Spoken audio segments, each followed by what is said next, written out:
Hello and welcome to the next episode of the Self Development with Tactics podcast. And I'm quite pumped to be here again. And as you might or might not see in the background, as always, we are today going to talk about a book. And this book is called What Everybody is Saying. What Everybody is Saying. This seems to be written by a former FBI agent or something. And I really thought it is interesting, and I have to say that this is only a summary. And if you really like this book, you should read it or listen to it if there's an audiobook version of it. But anyways, I'm your host Chris, and I'm a 17-year-old graphic design student from Austria. And I always forget this part of the Self-Development with Tactics podcast. And by yesterday, I've seen that I am actually in for a month now. So today is the 31st episode of this podcast.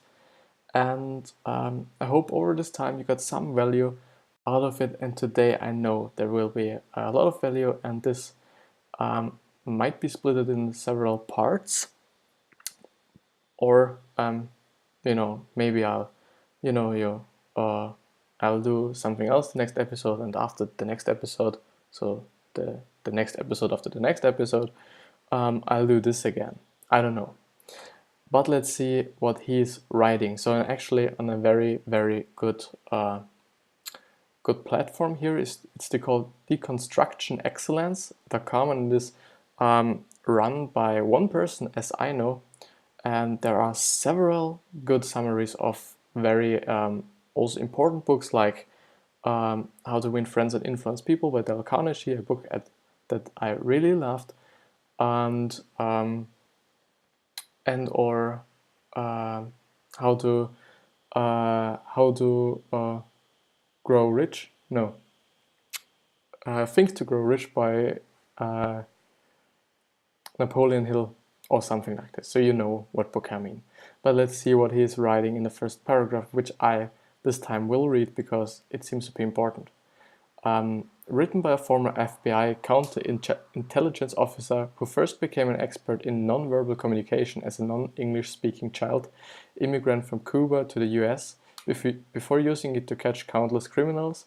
What Everybody is Saying is one of the books you'll hear most often recommended for learning how to decode body language.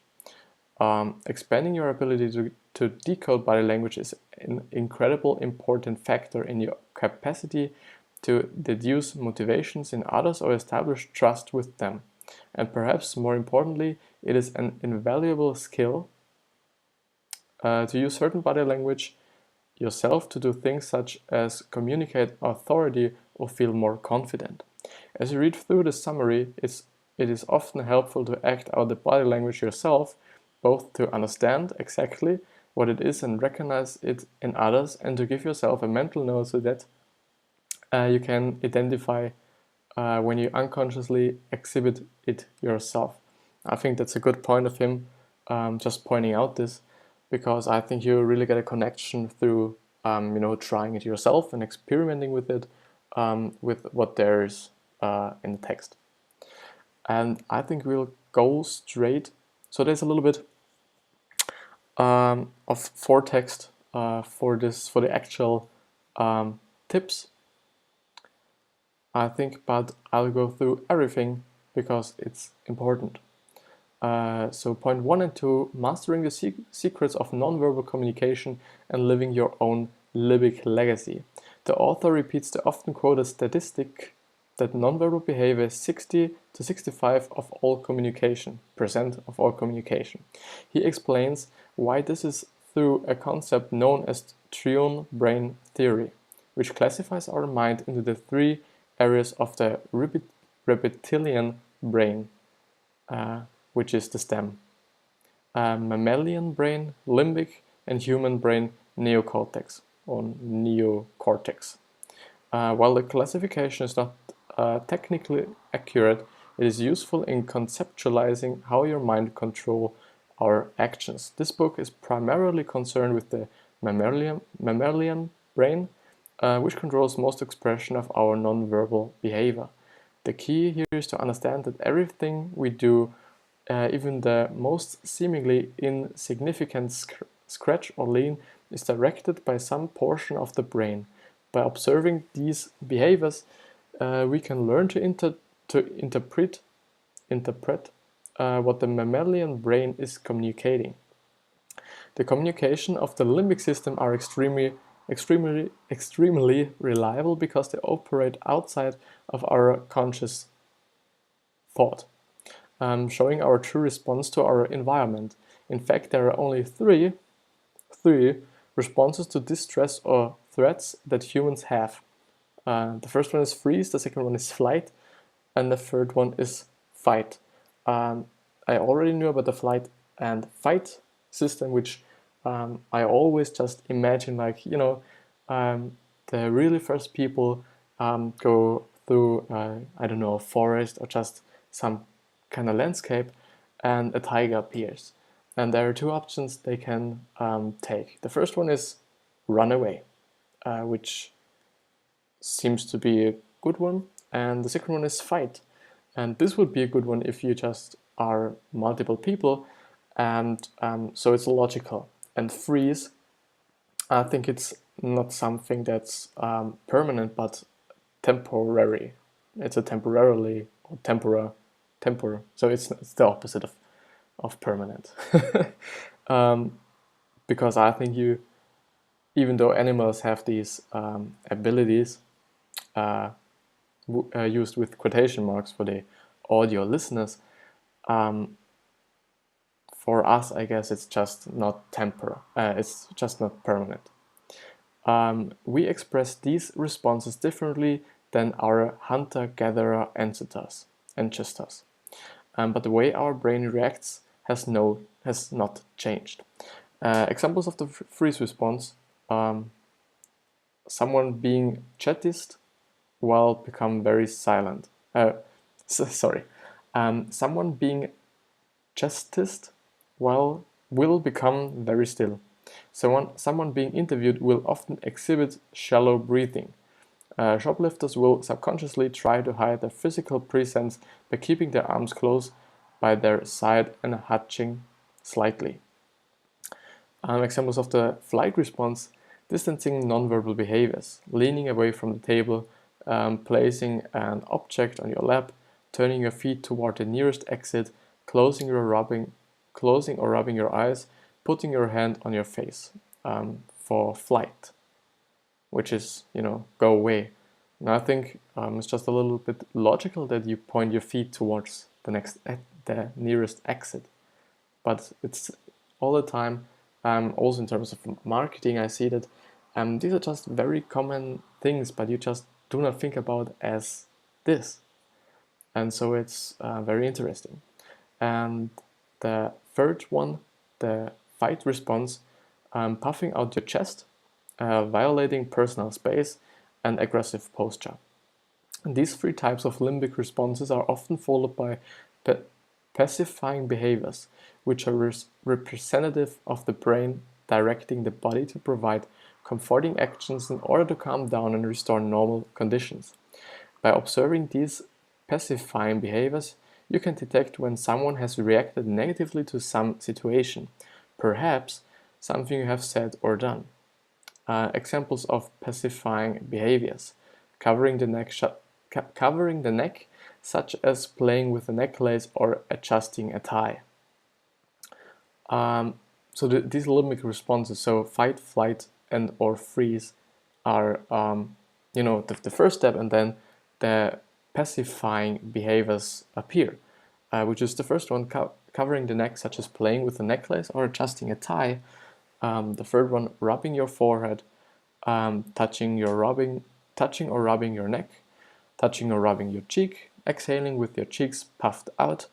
The leg cleanser, when sitting, pushing your hands from the top of your legs toward your knees. So I think, yes, just rubbing your legs from your tummy up to the knees, I guess. The ventilator, pulling on your shirt collar for men, or tossing the back of your hair. up for women. I think this is the color, I guess. I don't know. But I think yes. There are many more examples, often involving touching your face, neck, or hair, and sometimes things like whistling or excessive yawning. These behaviors indicate that someone is uneasy or stressed about something, and while the cause is not always straightforward, e.g., these aren't guaranteed indicators of lying. They are helpful because people generally think nothing of them and make no conscious effort to hide them. And the third point, getting a leg up on body language, nonverbals of the feet and legs. And I have already talking about this in another episode, and I was talking about when you're just pointing your feet towards a person, it means that you enjoy talking to them and you're interested in them. And when you see, or when you yourself do not point with your feet to the person you're maybe talking with, it indicates that you aren't really interested in the other person. And I will see, and it is interesting if this thought of mine is right or not, and I hope that I will see this in this article. But let's begin reading with the introduction text again for this point, the third point. The author then begins to go into detail about various nonverbal communication, starting with the feet because they are actually the most honest part of the body and the easiest to read. He attributes this to the fact that the feet are usually the first body part to be engaged with the freeze, flight, or fight limbic response. This is in direct contrast to how we are used to reading people, which is from the face down. By learning to reverse the process, you will find it to be much easier to read people. Another reason that the feet are the most honest part of the body is that since childhood, most people's effort to discuss their emotions or intentions have always focused on the face. And I think that's true. Think about some common parental reprimands. Fix your face, or at least look happy when your cousins stop by.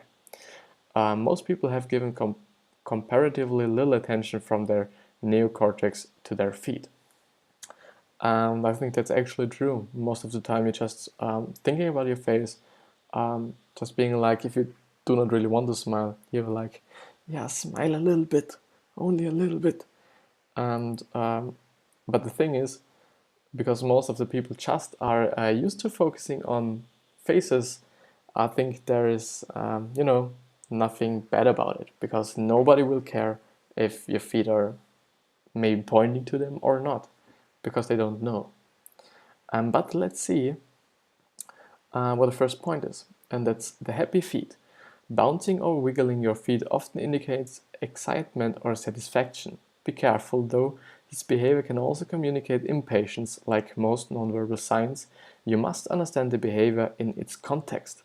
While you can't always see someone's feet, this movement will show in their torso or shoulders even when they are sitting.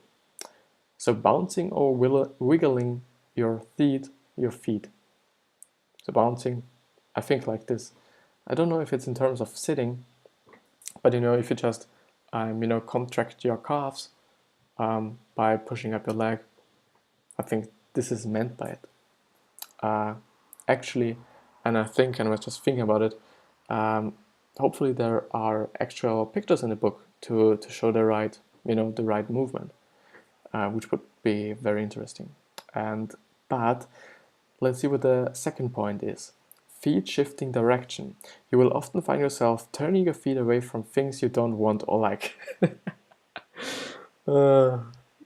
It's really nice to see that some informations you get from TV are actually true, and I assume that they are true because, I don't know this author, but he seems to be an FBI agent, and so he must know something. Even though it's quite interesting that he's writing a book, because I think good FBI agent has a pretty good wage. So but let's see. People will generally control the direction of their head and torso, but their feet will point away from you if they don't want to be talking to you. This is useful when you approach someone and aren't sure if they really want to be speaking to you. If you are already taking to someone and their foot turns away, it might indicate that they dislike something you said or that they simply need to leave in order to make the next appointment. Again, calibrate based on context. And it's nice that he also points out that the context is very, very important, because I think always the context is important, but in terms of this, it can decide where your feelings are negatively or negatively taken or positively. But anyways, let's see what the third point is, and if there's any questions, so I'm stopping a little bit. If there are any questions or if there is anything you have to say or want to say, all the social media links are down in the description, and you can always just write down in the comments if you are on YouTube. And it would be really nice for me if you just subscribe to my YouTube channel and or to the podcast if you're listening to the podcast. But let's see what the knee claps are. When a person who is sitting places both hands on his knees, often also shifting his weight forward, he's ready to leave. I think yes. The thing is, you can't really do it, with a bad posture. You just have to be like this, some kind. I feel like it. Very interesting. The fourth one, let's see how long we're in, 16 minutes and everything is fine. And I hope, and if you think the new camera setup is better than the old one, write it down in the comments or DM me on the social media platform you prefer. Gravity-defying behaviors. These behaviors indicate happiness or excitement and include pointing one foot up when standing or simply sitting or standing a little taller. The starter's position, where someone lifts his heel, may indicate interest, increased engagement, or a readiness to go. So these behaviors indicate happiness, excitement, and include pointing one foot up when standing. So with your heel, I guess, with your heel on the ground, and you're just pointing up with the rest of your foot. Some kind of. The fifth one, the leg splay. This is a territorial display in which you spread your feet in an effort to establish control over a situation. If you want to diffuse a situation and notice you're standing in this manner, bring your feet a little closer together.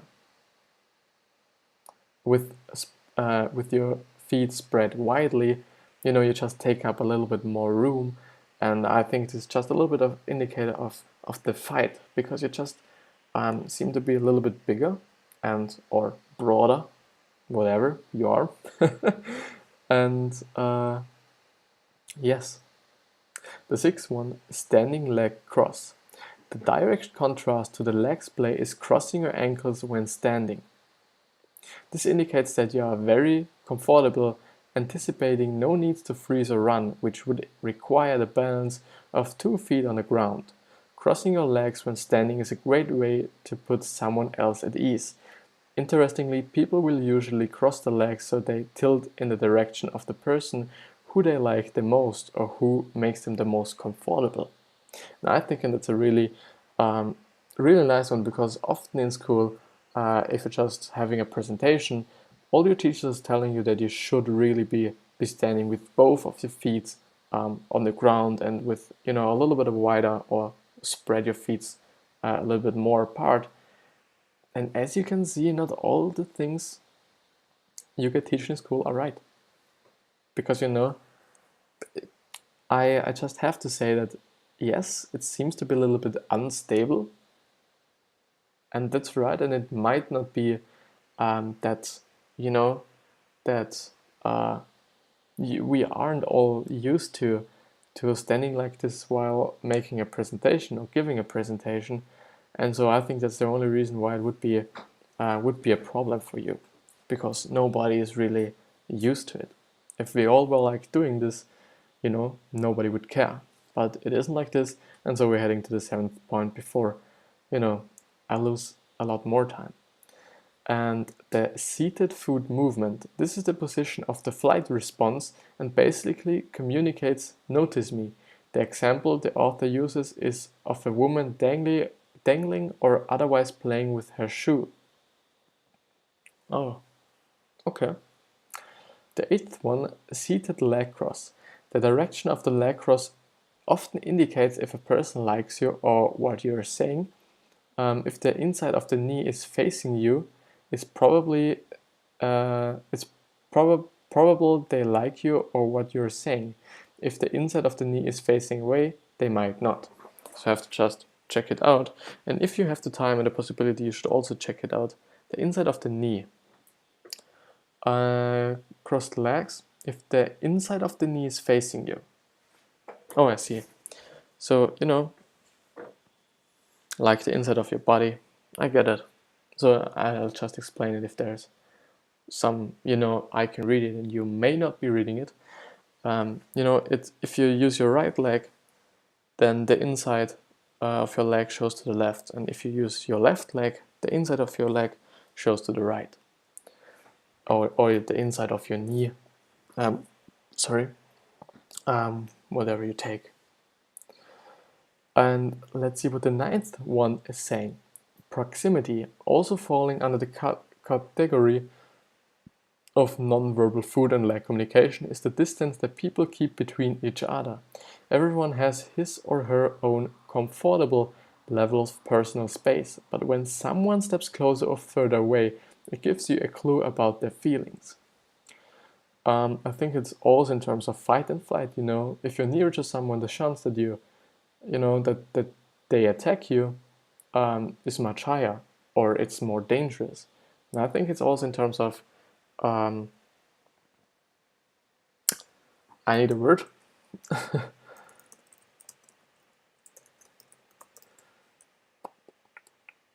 I may know it. I'm quite sure that I know it.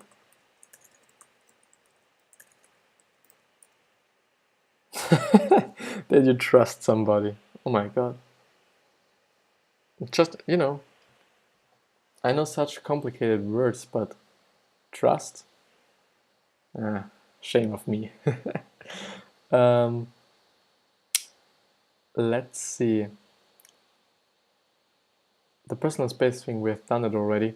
And we are here at the 10th point, walking style, sorry. According to the author, there are about 40 different styles of walking. Again, it's a change in this behavior that gives you a clue as to what someone is feeling. And I think you can think about, certain situations, like this hopping kind of walk, which for me would indicate that someone is happy, or like really, cranked down and bad posture thing, which I think indicate that someone is a little bit, he isn't very confident. But let's see what the 11th is, the foot freeze. If a person has been constantly wiggling or moving their feet or leg and then stops, or vice versa, they may be experiencing stress or another emotional change. Oh, okay. And the 12th and the last one for today, the foot lock. When a person suddenly interlocks his feet when sitting, it is an indicator of discomfort. The extreme case of this behavior is when someone interlocks both feet with the legs of the chair. So like, oh, I think I get it. If you use your feet and put them behind and just, grab the legs of the chair, indicate of discomfort. But in terms of fight and flight, I would say that discomfort is something you have to flight maybe, and in such a posture you might not be the fastest one to get up. But I hope I was able to give you some insights into this world and some great value to help you make your life a little bit not interesting. This seems to be a little bit dark-minded.